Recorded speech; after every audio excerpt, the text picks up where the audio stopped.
Hola, estimados cadetes del Colegio Militar Elías Aguirre. Les habla su profesor Martín Casas Montenegro, profesor del área de comunicación. Esta vez para poder hacer un pequeño resumen de lo que hemos conversado y analizado, ¿no?, dentro de nuestras sesiones de aprendizaje en la semana 1. Bien, empezaremos pues un poco reflexionando y viendo lo que ya hemos trabajado en esta primera semana, como lo he mencionado. Bueno, en principio, Eh, es importante mencionarles pues que dentro de este proceso de acreditación que estamos siguiendo es importante fortalecer nuestras competencias, y en esta oportunidad es la presentación de esta área y algunos conocimientos preliminares pues que hay que tener en cuenta al momento de desarrollarla, ¿no? Entonces, como ustedes han podido apreciar, a quienes observamos aquí, ¿no? La primera pregunta fue ¿quiénes son? Y efectivamente, son los cadetes del Colegio Militar Elías Aguirre, ¿no? Básicamente, ¿qué hacen? Están conversando, como ustedes ven, están dialogando, conversando. ¿Sobre qué? ¿No? Sobre algún trabajo, sobre alguna decisión que tienen que tomar, alguna actividad, intercambiar ideas, ¿no? Básicamente eso. Porque hay una necesidad de transmitir, de comunicarse, de socializarse, ¿no? Entre las personas. ¿Y qué utilizan estas personas, estos cadetes del colegio militar? El lenguaje. El lenguaje, que es esa facultad que tienen todas las personas en el mundo de poder comunicarse. Todas las personas en el mundo se pueden comunicar.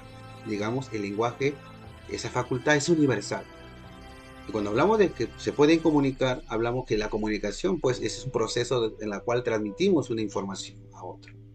Entonces, el lenguaje es esa facultad que permite comunicarse. Pero en el mundo también no todos se comunican de igual forma, porque cada uno tiene su propia lengua. Los que estamos en Perú tenemos nuestro español, ¿no?, que hemos aprendido, que lo hablamos. Quienes están en Italia, pues hablarán el italiano. En Estados Unidos, el inglés. Francia, el francés. En Brasil, el portugués. En China, el chino mandarín. Y así, cada comunidad social tiene su propia lengua. Porque la lengua es el conjunto de signos que hemos aprendido desde pequeños, cuando nos decían la A, E, I, O, U, y luego nos enseñaban a formar las sílabas, y luego palabras, y luego oraciones. Eso es la lengua que está aprendida. Entonces, pero definitivamente, todos los aquí peruanos que estamos presentes, por ejemplo, sabemos que hablamos el español, sí, pero cada uno tiene su forma peculiar de hablar. Y entonces estamos hablando del habla como esa realización del lenguaje. El habla es ya física, y es justamente, es particular, porque cada uno de nosotros habla de diferente forma su español, ¿no? Entonces hay algunos que pues hablan más pausadamente, otros hablan mucho más fuerte, algunos hablan con voz mucho más baja, otros más alta. Entonces cada quien tiene su propia habla.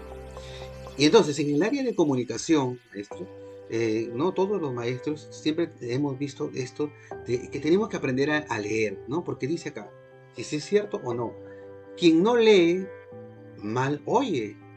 Quien no lee, mal ve. Quien no lee, mal habla. Quien no lee, no piensa. Y quien no lee, mal actúa. Entonces, eso es algo que nosotros tenemos que tenerlo presente, que constantemente la persona está leyendo siempre su, su realidad, y ahí es donde tenemos que aprender esas competencias. Y cuando hablamos de esas competencias del área de comunicación, este año vamos a seguir fortaleciendo aquella competencia, ¿no? Por ejemplo, que se comunique oralmente en su lengua materna. Fortalecer esa capacidad que tiene que tener todas las personas para poder comunicarse. Así también tenemos que ser buenos lectores, para que no nos engañen, pues, ¿no? Para poder conocer e interpretar de manera correcta las cosas. Y por último, poder escribir, aprender a escribir, ¿no? Para poder transmitir por escrito nuestros pensamientos, nuestras ideas. Eso vamos a seguir fortaleciendo este año en el área de comunicación. Y hablamos de este año porque también hemos hablado dentro de las clases sobre este fenómeno, o de alguna manera esta celebración del Bicentenario, que es justamente recordar los 200 años en que se proclamó nuestra independencia del Perú, aquel 28 de julio de 1821, ¿no? Cuando proclamaron nuestra independencia. Y cuando hablamos de esta proclamación, de este proceso de la independencia, hablamos de muchos héroes, muchos personajes que de por sí dieron su vida por nosotros, por esa libertad de patria. Y entonces, justamente, tenemos muchos héroes, nuestra galería de héroes, y otros más que no están aquí, pero que sabemos que existen. Así como también podemos observar aquí en la parte derecha a Jesús Delgado Náucar, ¿no? Jesús Delgado Náucar, aquel es héroe de la pacificación, fíjense, cadetes. Y es simplemente, para decirle, es una figura, ¿no?, muy destacada en el colegio militar, porque saben, es un ex cadete aguerrido. Él estuvo en las aulas, así como ustedes están allí, y defendió a la patria en la etapa de la pacificación, ¿no? Y murió por la patria. Por eso es que es un héroe y es un honor para nosotros estar en una institución cuna de héroes y de grandes personajes. Aquello que lo vemos acá, ¿no? Así como también podemos también ver que en la actualidad no han desaparecido estos héroes. Los héroes siguen apareciendo, y están en el día a día. Y más aún en este momento de la pandemia, aquel médico, aquel bombero, aquel policía, de alguna manera, aquella enfermera, aquel profesional, pero no solamente ellos, aquel agricultor, aquel ama de casa, aquella persona que se sacrifica día a día por aportar a su patria. Brian, Inti, estos jóvenes como ustedes, que dieron su vida como, ¿no?, por reclamar una patria mucho más justa. Ellos también merecen ser llamados héroes del escenario. Como no recordar también al ángel del oxígeno, ¿no? Aquel que no lucró con el dolor humano, ¿no?, que vendía el oxígeno al precio justo para ayudar a la gente más humilde. Estas personas, y estoy seguro que dentro de la comunidad en que nosotros vivimos, sabemos de alguien que también es digno de reconocer su aporte con su trabajo. Eso es importante destacar. Y como esto lo podemos ir de alguna manera planteando dentro de los diferentes espacios de diálogo que tenemos nosotros. Y en tanto que podemos mencionar que en esta primera semana sí hemos hablado sobre algunas pautas para mejorar nuestra expresión oral, para poder expresar nuestras ideas de la mejor manera.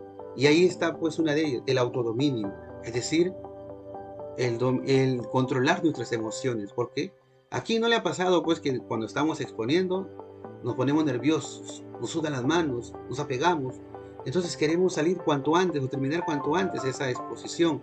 Tenemos que aprender a dominar estas emociones. Tenemos que también no improvisar, sino tenemos que organizar antes nuestra exposición para que estas ideas se den de la mejor manera, para que exista coherencia. La coherencia es decir, que nuestras ideas tengan relación con el tema que estamos hablando. Ser claros, no utilizar palabras muy rebuscadas, sino que adecuar el lenguaje al público al cual estamos haciendo la exposición. Ser sencillos ¿no?, de alguna manera con la lectura, o de alguna manera también con la exposición. No recargar mucho la exposición de muchos detalles, sino poco es menos, ¿no? Lo menos es más muchas veces también. La concisión, es decir, ser precisos con las ideas, no explayarnos mucho, la precisión misma. La gesticulación, esto permite pues que podamos abrir bien la boca para que se pueda entender, para poder articular, pronunciar bien las palabras.